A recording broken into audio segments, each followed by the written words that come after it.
Hey everyone, welcome back. If you're scratching your head over the error H1 on your Frigidaire refrigerator in 2025, don't worry, we've got you covered. This common issue often signals a problem with the defrost system or a faulty sensor, which can cause your fridge to stop cooling properly. Before we dive in, remember safety first. Always unplug your refrigerator to avoid any electrical risks. Let's get started with the fixes. First things first, unplug your Frigidaire fridge and leave it off for about 5 to 10 minutes. This simple reset can clear temporary glitches and might just solve the problem right away.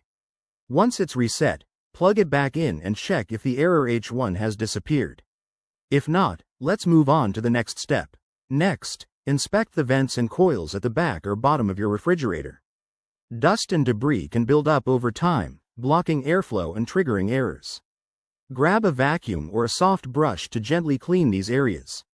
Make sure everything is clear. Proper ventilation is key to keeping your fridge running smoothly. If that doesn't do the trick, check the defrost timer or thermostat.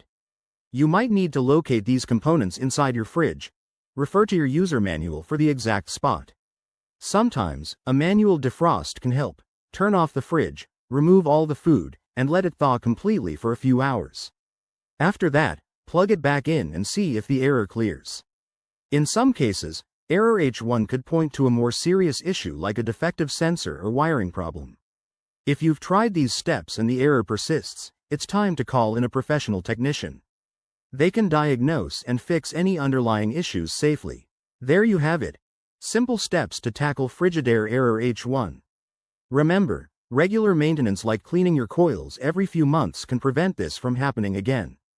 If you found this helpful, give it a thumbs up and subscribe for more home appliance tips. Thanks for watching, and see you next time.